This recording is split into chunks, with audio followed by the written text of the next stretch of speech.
Salut, qu'est-ce que vous en pensez, vous, de la réincarnation? Je sais qu'il y en a, ils pensent qu'ils sont la réincarnation d'Einstein, de Napoléon. C'est rarement d'ailleurs des réincarnations de personnes normales, toujours des réincarnations de personnes brillantes. Aujourd'hui, on va parler de ça. On va surtout parler de quelqu'un qui est soi-disant la réincarnation d'un énorme, illustre peintre. Il s'appelle Toulouse-Lautrec. On parlera en fin de vidéo, si vous voulez qu'on se donne un peu notre avis sur la réincarnation. On va d'abord se concentrer sur cette histoire des années 50.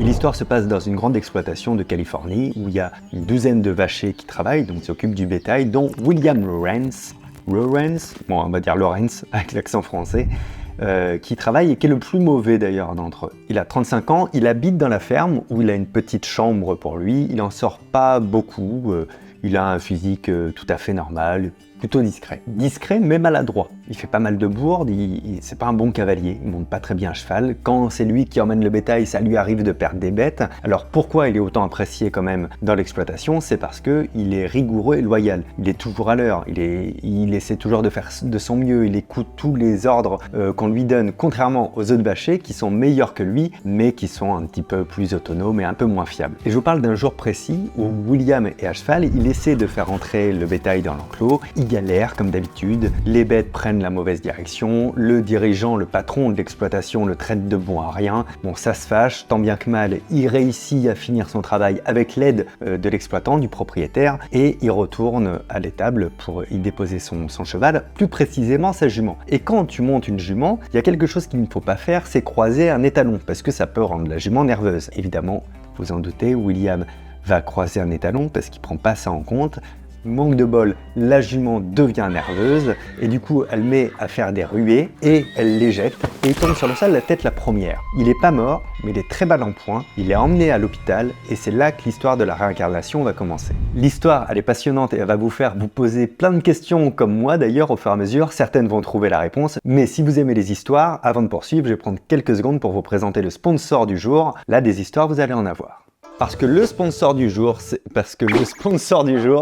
Crunchyroll. Crunchyroll, c'est la plus grande plateforme d'animé au monde où vous pouvez retrouver toute une très vaste bibliothèque d'animés sous-titrés professionnellement en français, mais aussi dans différents genres. Ça veut dire des animés d'action, d'aventure, de comédie, de drame, de romance, de science-fiction, de fantastique, bref, vous avez tous les genres. Et vous pouvez y retrouver les animés du moment en exclusivité, l'Attaque des Titans, Jujutsu Kaisen ou encore Demon Slayer, parce que je vous rappelle quand même que je suis moi-même le Casted Slayer. Le petit plus, c'est que vous pouvez aussi regarder les derniers épisodes d'animé quelques heures après leur diffusion au Japon, et ça, en vrai, c'est vraiment génial. Pour profiter de tout ça, Crunchyroll vous propose 3 abonnements. Pas 1, pas 2, mais 3 différents, allant de 4,99 par mois à 64,99 par an, évidemment, avec le forfait Megafan, qui vous donne accès à tout le catalogue en illimité, sans publicité, et qui vous permet aussi de partager votre abonnement jusqu'à 4 écrans en simultané, avec en plus de tout ça, un mode hors ligne qui va vous permettre de regarder vos épisodes, même sans réseau. Quand t'es dans le train par exemple et que t'as pas de réseau, oh, c'est très crédible. Bref, je vous laisse aller découvrir Crunchyroll via le lien dans la description. En ce moment, vous pouvez bénéficier d'un essai gratuit d'1 mois en passant par mon lien. Donc on fait quoi? On en profite.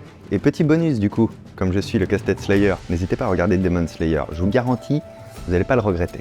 Je joue pas dedans malheureusement. Je comprends pas pourquoi d'ailleurs. Finalement, rien de très grave à l'hôpital pour William Lawrence. Souvenez-vous, il est tombé à cheval, mais il s'est réveillé assez rapidement. Son état est plutôt correct. Par contre, il y a un truc très étrange. Il demande immédiatement à l'infirmière qu'elle lui apporte des toiles, des pinceaux, de la peinture, de quoi peindre. L'infirmière va s'exécuter, mais elle va quand même prévenir le docteur Shepard, qui s'inquiète un petit peu pour son état et ses demandes un peu étranges, et qui va commencer à lui donner des tranquillisants. Et l'état de santé de William est plutôt bonne. Il n'y a pas de fracture, par chance, il n'y a aucune contusion cérébrale ou ce genre de choses. Juste tous les jours, il demande encore des toiles, des pinceaux, de la peinture et il affirme que c'est le seul moyen qu'il ait pour savoir qui il est. Parce qu'il a l'air amnésique, il se souvient plus de sa propre histoire et il affirme à tout le monde que son identité et son histoire est là-dedans, cachée dans un coin de son cerveau et qu'il n'y a pas encore accès. Et les infirmières lui disent « Ah non, vous êtes vaché, vous habitez dans une ferme ». Il fait « Non, non, non, non, c'est impossible, c'est impensable, c'est pas ça ma vie et c'est pas la personne que je suis ». Et il y a quand même William a fait un peu troublant, c'est qu'il utilise un langage très sophistiqué, très nuancé, du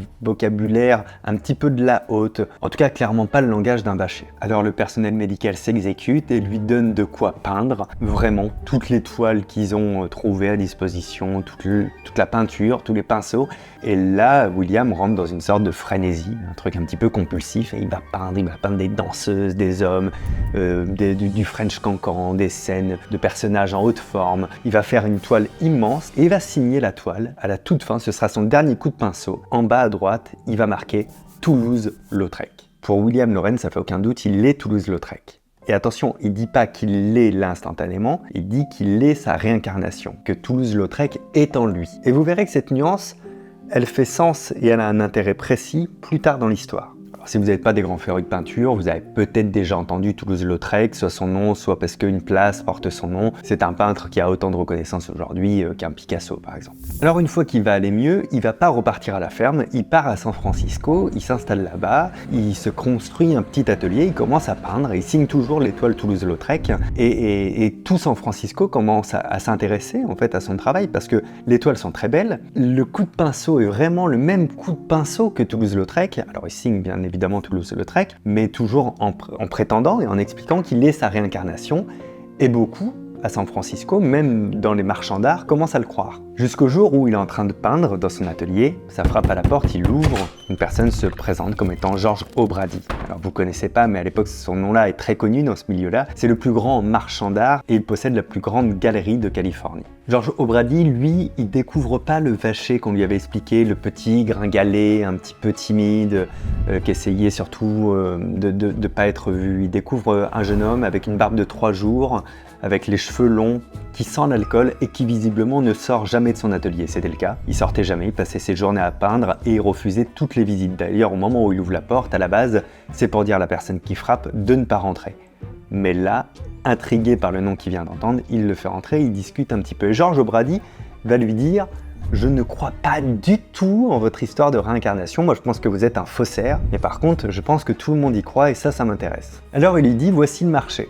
Si vous me donnez l'exclusivité sur toutes les œuvres que vous peignez, qui ont un vrai style mais qui sont pour moi des imitations, eh bien dans ce cas-là, je ne vais pas les revendre au prix qu'on vendrait un vrai Toulouse-Lautrec. On ne l'affirmera jamais ça. Par contre, je suis presque certain que je peux faire de vous un homme riche. » Et William Lawrence va accepter. Lawrence peint, et plus il peint, plus O'Brady vend de toiles. Et plus O'Brady vend des toiles, plus Lawrence se met à peindre, et ils inondent complètement le marché de l'art. Ça agace certaines personnes, ça agace certains puristes, et l'association des musées de la ville décide de tout stopper en portant plainte contre William Lawrence pour titre de faussaire. Nous sommes précisément le 16 septembre 1954, le procès va avoir lieu. William Lawrence se rend au tribunal correctionnel de New York. Il a fait du trajet pour venir. Il arrive dans un état lamentable, ses vêtements sont sales, il sent mauvais, il a les yeux vitreux, vraiment on pense qu'il est alcoolisé, il a les cheveux longs en pagaille, une barbe qui ressemble plus à rien.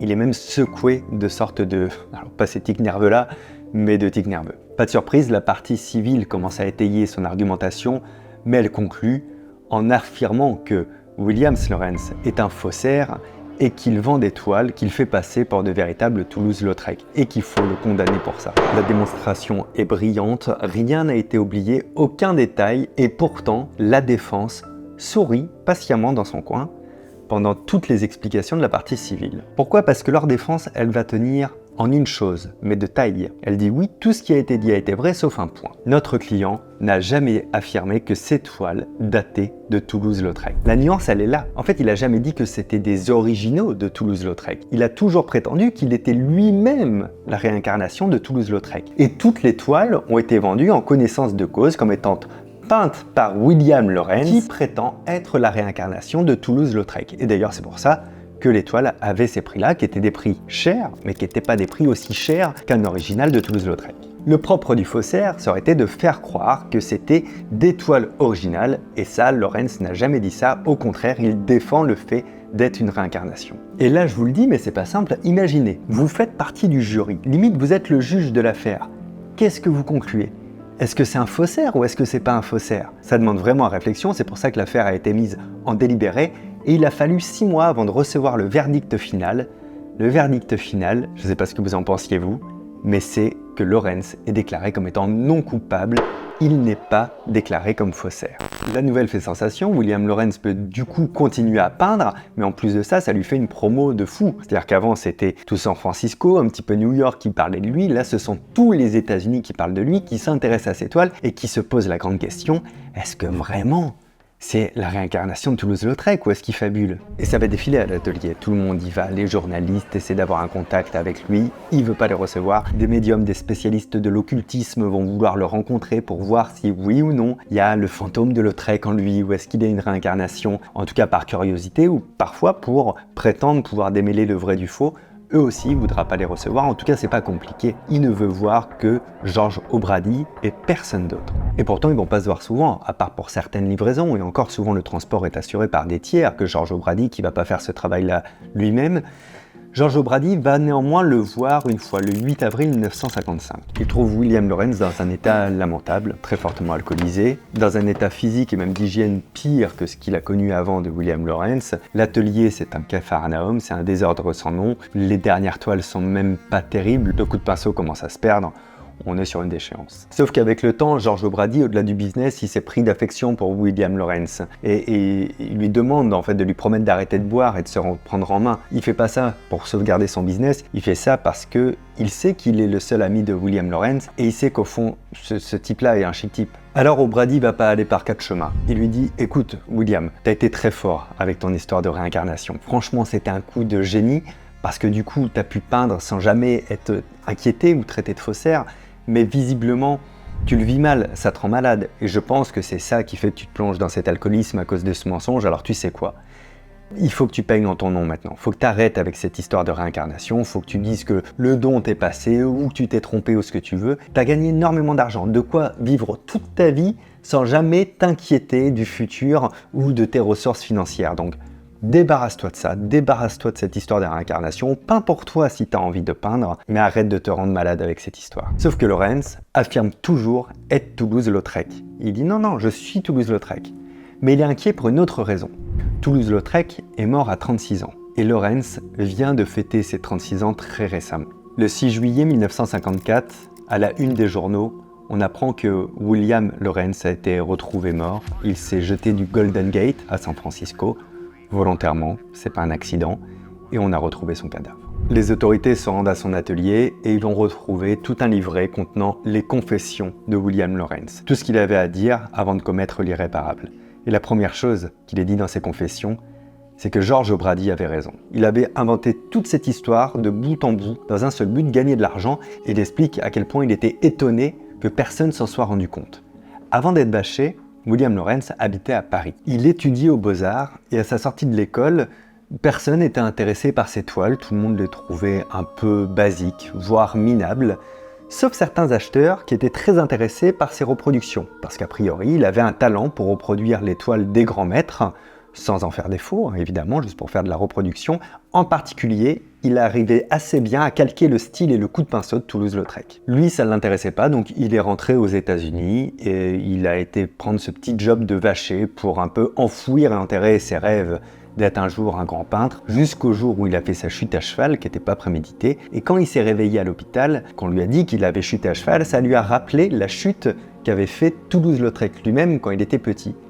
Et c'est là qu'il a eu l'idée de se dire « Et si je faisais croire que je venais d'être inspiré par Toulouse-Lautrec ?» Au début, pour lui, c'était un jeu, il jouait la comédie, et au fur et à mesure, il s'est pris à son propre piège, jusqu'à parfois, l'alcool aidant, se poser des questions, est-ce qu'il était vraiment la réincarnation ou pas? Et à la fin, il a joué son propre jeu jusqu'au bout, il s'est dit puisque je suis Toulouse-Lautrec, je vais mourir comme Toulouse-Lautrec. Georges O'Brady avait aussi les clés de l'atelier, donc il s'y est rendu après le décès de William Lawrence et il a retrouvé plein de toiles qui n'étaient pas encore signées Toulouse-Lautrec et d'autres toiles qui n'avaient rien à voir, qui étaient les toiles vraiment de ce qu'aimait peindre William Lawrence. Et là où c'est dommage, c'est que Georges O'Brady dira que William Lawrence avait beaucoup de talent personnel et qu'il aurait pu devenir un grand peintre en son style et dans son nom. Ce qui est étonnant avec cette histoire, même si on a touché à la fin de ce qu'on connaît, c'est qu'encore aujourd'hui, il y a des personnes qui se demandent si dans le fond, est-ce que c'était pas vraiment la réincarnation? C'est-à-dire que tout en sachant que William Lawrence lui-même savait que ce qu'il disait était une invention de sa part, puisque son style était si proche et si précis, même le geste en soi du coup de pinceau du maître Toulouse-Lautrec, est-ce qu'il n'était pas vraiment la réincarnation et est-ce que c'est pas ça en fait qui le perturbait tellement? De croire qu'il jouait à un jeu alors que c'était pas un jeu et qu'il était vraiment la réincarnation de Toulouse-Lautrec. À titre personnel, je crois pas en la réincarnation en tout cas pas celle qu'on entend, là ça va toucher à la spiritualité, mais rationnellement je pense pas que l'esprit de quelqu'un avec ses compétences, avec toutes ses vies, etc. puisse se retrouver dans une autre personne. D'ailleurs, pour un truc très simple, je veux dire, on est tellement d'humains sur Terre que en fait du coup c'est quoi? C'est qu'il y a des nouveaux humains ou des trucs comme ça. Bon, j'y connais pas grand chose, mais pour moi c'est une question plus spirituelle que rationnelle, donc non. Par contre, le fait que lui s'en soit persuadé, peut-être un petit peu comme l'effet Barnum ou l'effet placebo, malgré lui il est devenu meilleur parce qu'au fond de lui il croyait que peut-être c'est un petit peu vrai. Et si vous aimez ces histoires-là, les threads un petit peu à l'ancienne, à la belle marge, je vous ai mis dans la description tous les anciens épisodes qu'on avait fait, il y a une playlist aussi. Parfois, vous me demandez dans les commentaires où elles sont les autres histoires, dans la description et en playlist. Merci beaucoup à Crunchyroll d'avoir sponsorisé cette vidéo. Des histoires, vous allez en trouver plein chez eux, vous avez tous les liens dans la description. Et si vous voulez encore 2 autres histoires d'escroquerie, je vous en mets 2 autres ici. Rien à voir. Enfin, celle-ci est intéressante, mais celle-ci, c'est carrément l'escroc qui s'est fait escroquer. Pensez à vous abonner. Moi, je m'appelle toujours Fabien Olicard. À très bientôt. Ciao.